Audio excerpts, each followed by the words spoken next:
Hi there. Welcome to Apple World. What do you suppose happens when we pass on? Keanu Reeves. I realize that the ones who love us will miss us.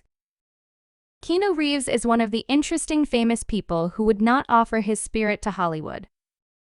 In any case, saying no to the people pulling the strings was difficult. Furthermore, Keanu needed to follow through on an exceptionally significant expense by walking out on Hollywood.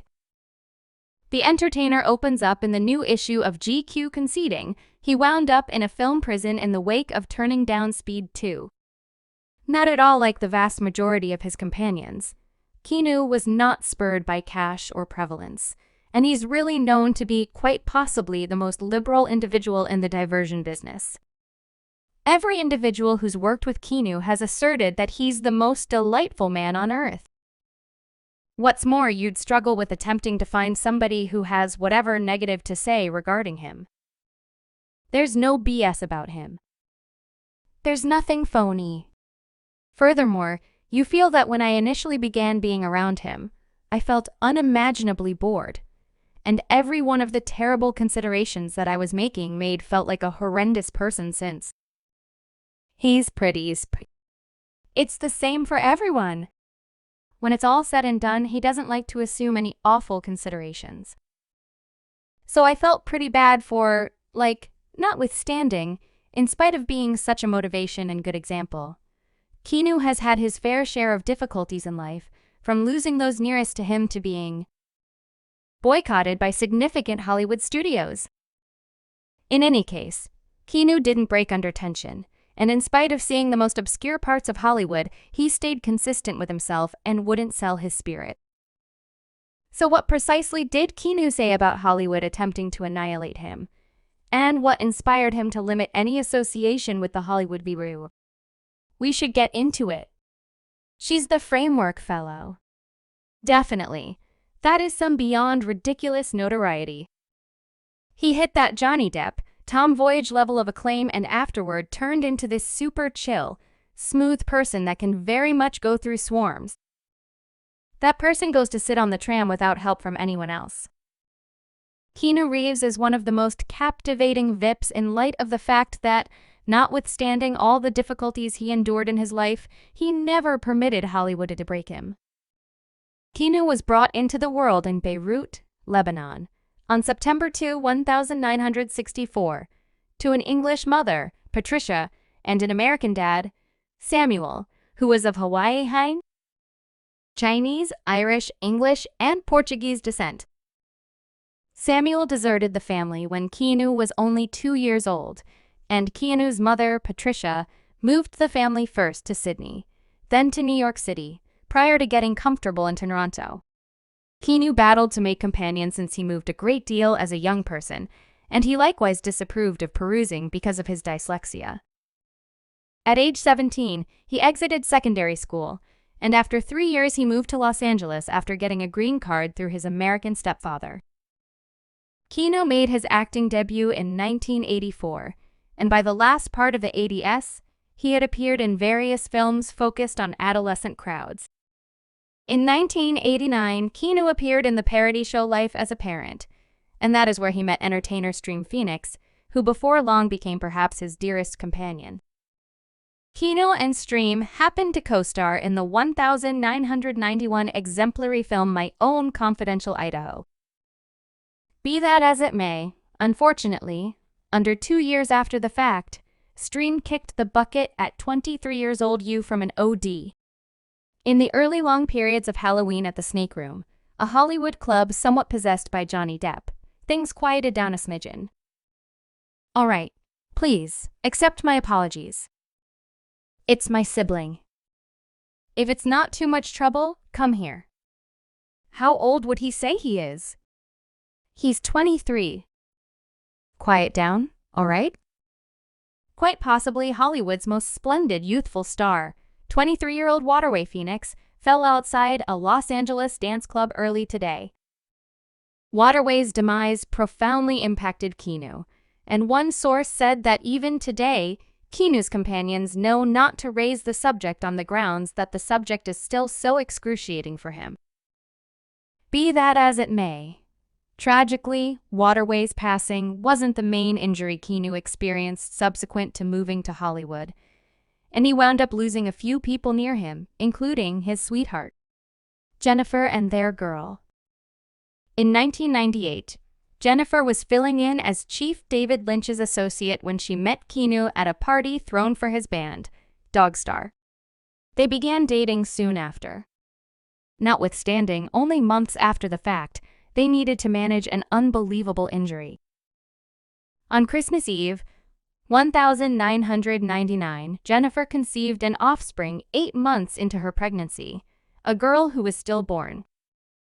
After this lamentable occasion, Keanu and Jennifer battled to keep their relationship alive and separated soon after. They later reconnected, but at that point another misfortune struck.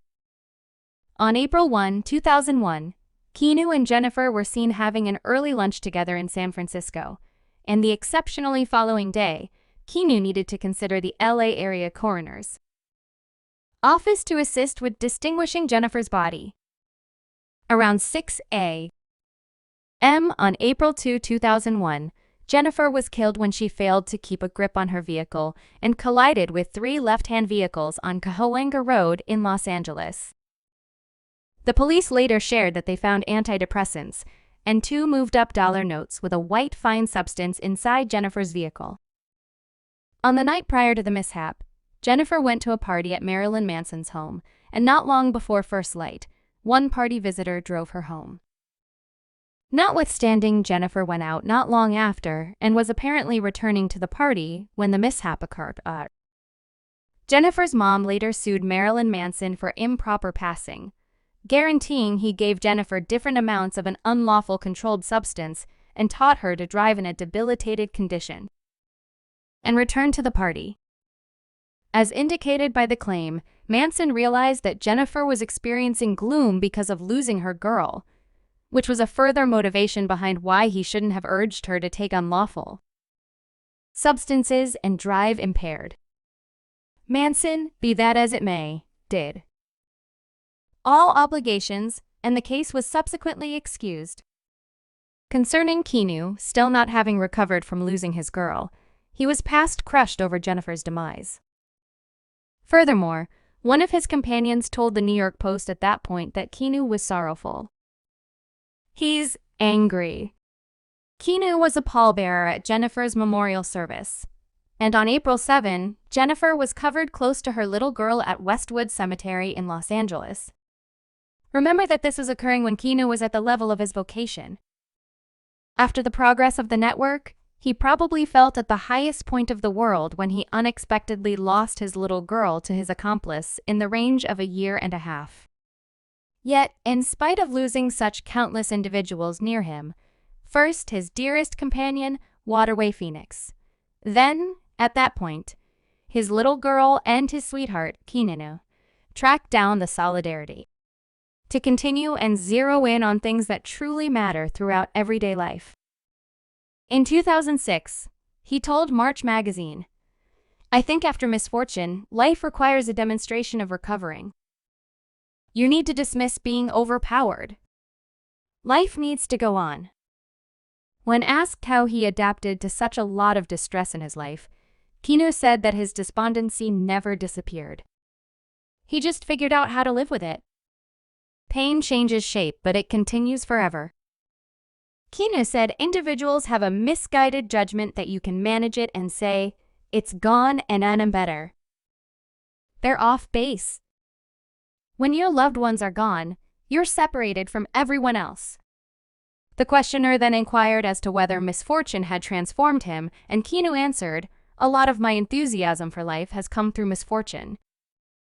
Life is valuable. It's beneficial, and it's this comprehension of life's value and enthusiasm for things that truly matter that assisted Keanu with isolating himself from Hollywood and keeping away from the typical features of popularity."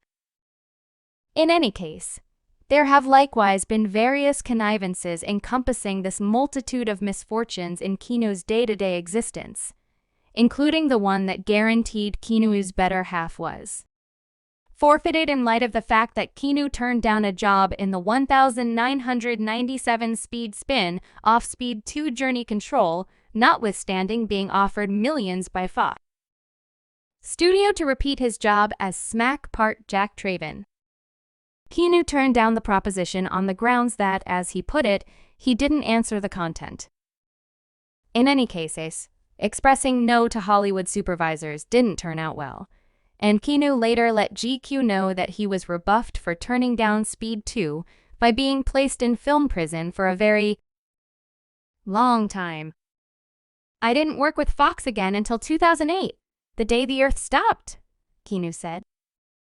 And after Keanu lost his girl and his sweetheart, many fans felt like Hollywood higher-ups were attempting to rebuff him for turning down a rewarding film job, since they knew Speed without Keanu could never be pretty much as effective as the first. Also, as outlandish as this might sound, we can't fail to remember that Kanye West as of late uncovered that Hollywood supervisors control VIPs by damaging them and afterward adapting their injuries. His child, "You're out in Hollywood." Many individuals come up missing. It seems like there may very well be a ton of that. To control damage, they need to adapt. Also, God cherished me. So assuming exactly the same thing happened to Keanu, the business supervisors most likely imagined that once Keanu was damaged by every one of the misfortunes in his own life, he'd be easier to control. Nonetheless, that didn't occur and Keanu would not offer his spirit to Hollywood. What's more, right up until now, Keanu has been known as quite possibly the most beneficent big name and a really decent person. He has no web-based entertainment. He rides the tram. He imparts his dinners to vagrants, and he gives the greater part of his cash away. As a matter of fact, Keanu broadly gave 70% of his grid profit to disease research in recognition of his more youthful sister, Kim, who fought leukemia for a very long time. "Cash is the last thing I ponder," Keanu told the Chicago Tribune back in 2003. "I could live on what I previously made for the following couple of hundreds of years." With respect to fans, they're saying Keanu is a much-needed refresher and a genuine example.